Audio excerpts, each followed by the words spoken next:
А доктор Ѓорѓевиќ беше гостин во студиото на телевизија 24 во Дневникот во 17 часот. Еве го разговорот со него.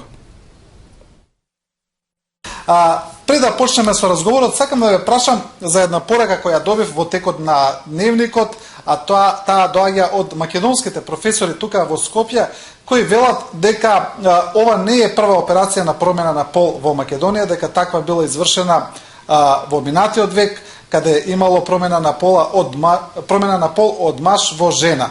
Меѓутоа, можете ли да ни објасните вие зашто точно се работи денес и која е разликата? Pa, ja ne mogu da kažem sa sigurnošću da se radi o prvoj operaciji konverzije genitalije iz jednog pola u drugi pol kod transrodnih osoba, ali prema mojim podacima u posljednjih 15-20 godina ukupno je bilo 4 osobe, transrodne osobe koje su iz Makedonije, bili u Beogradu i koje su prošle kroz tu hirušku proceduru. Postoje promene pola, kako vi kažete, ali to su stanja recimo kod dece koje se rode sa izmešanim genitalijama, dakle kada se rode sa stanjem interseksualnosti gde postoje obeleže jednog i drugog pola, pa se onda ona usmeravaju u pravcu onog pola ka kome se najviše kreću. Ali to je potpuno razlika između interseksualnih stanja i transrodnih osoba. Да преведам за дел од гледачите кои не разбираат, значи се работи за различна состојба кога се зборува за промена на пол, не е секогаш исто, кога е промена на пол на трансродна особа е друго, а друго е со личности кои се родени со машки и женски гениталии кои подоцна се одвојуваат. Значи тука има разлика во тие толкувања. Ja moram samo da dodam da promena pola ne postoji. To je nemoguće raditi. Mi pol ne možemo da promenimo. Mi se rađamo s polom. Ovdje se radi o terminu promena pola koji je popularan u našem jeziku. Međutim, radi se u stvari o konverziji, odnosno o promeni genitalija od jednog pola ka polu ka kome se teže. To je ispravan termin. Да, значи, повторно, јас морам сега по секој ваш одговор да преведувам, да објаснам за гледачите. Значи, не се работи за класична промена на пол, туку за промена на гениталиите, а токму тоа е моето следно прашање. Значи, што се случува, еве денеска конкретно со таков пациент кој од машко добил женски гениталии, дали тој навистина сега станува жена што е со сите оние други физиолошки функции кои ги обележуваат машки или женскиот пол? Pa vrlo je bitno reći da je transrodnost jedna vrsta, još uvek se smatra jednom vrstom poremećaja polnog identiteta. Šta se u stvari tu radi? Radi se o situaciji da se osoba rađa sa svojim polom, dakle sa polom, genetskim polom, ali i sa genitalijama koje pripadaju tom genetskom polu. Međutim, od 4. 5. godine života ona se osjeća potpuno zarobljena u svom telu.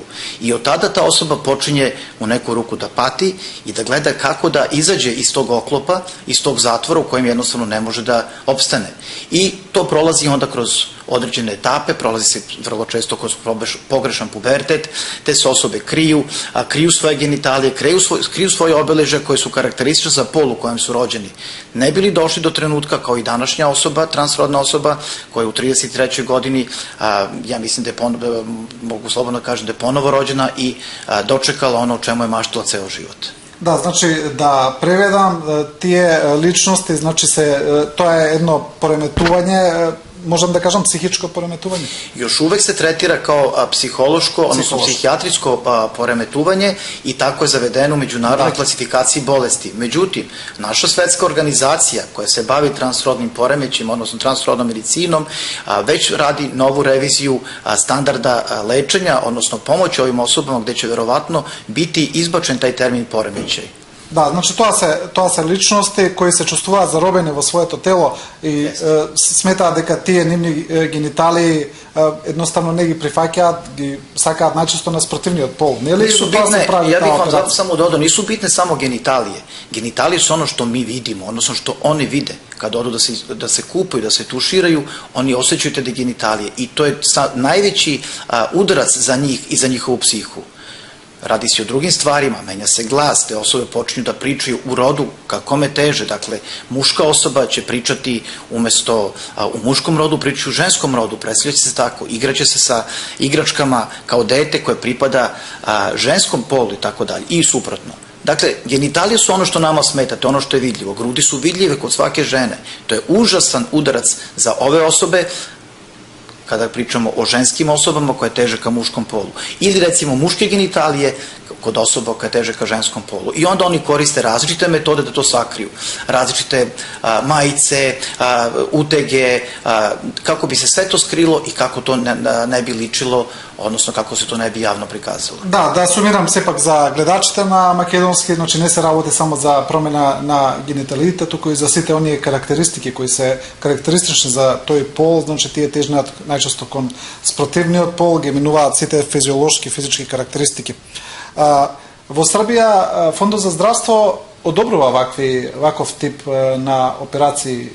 Jeste, mi smo izmjenama zakona od 2012. godine dobili jednu odredbu od strane naše države, a to je da se ove operacije sufinansiraju od strane našeg nacionalnog fonda za zdravstvenu zaštitu sa 2/3. Dakle, pacijent, odnosno transrodna osoba pokriva 1/3. I to ona osoba koja prođe kroz sve preporuke koje su definisane pravilnikom koje je definisala naša Republička stručna komisija. Значи, Српскиот фонд за здравство покрива 2/3 од трошоците, 1/3 плаќа оној кој прави операцијата. Transrodna osoba, jeste. Професоре, сакам да ве прашам за еден аспект на овој проблем, бидејќи како се дефинира кога потребата за операција е медицински проблем, а кога е, па не знам сега условно речено, козметички проблем или нешто што е водено од некој тренд, од некој хир. Значи, како вие тоа го утврдувате, бидејќи можеби некој сака тоа да го направи од некои други причини кои не се медицински? Pa mi vrlo dobro znamo šta podrazumeva transrodnost i mi vrlo dobro znamo kako se osjeća transrodna osoba.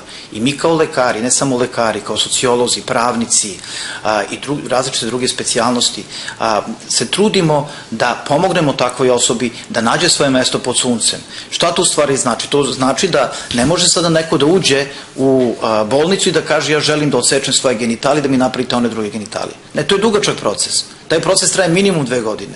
Godinu dana je proces gde ta osoba mora da živi, da se pokaže u skladu sa onim polom ka kojem teži.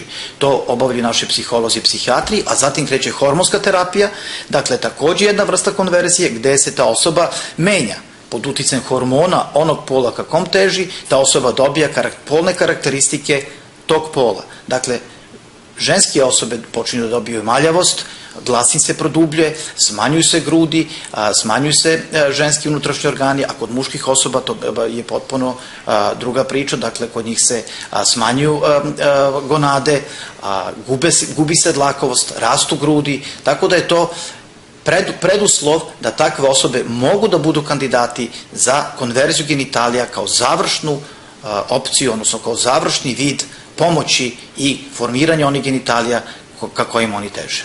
Да, добро, еве да сумирам уште ова, значи тие кои сакаат да направат операција за народски кажано промена на полот или за промена на органи, значи тој процес не е лесен, не е брз, трае околу 2 години и пред тоа се вршат низа на припреми во кои треба да се утврди реалната потреба од тоа и потоа се врши самата операција. Traje 2 godine, ali to je minimum. Dakle, niko ne može da prođe kroz taj proces za manje od 2 godine.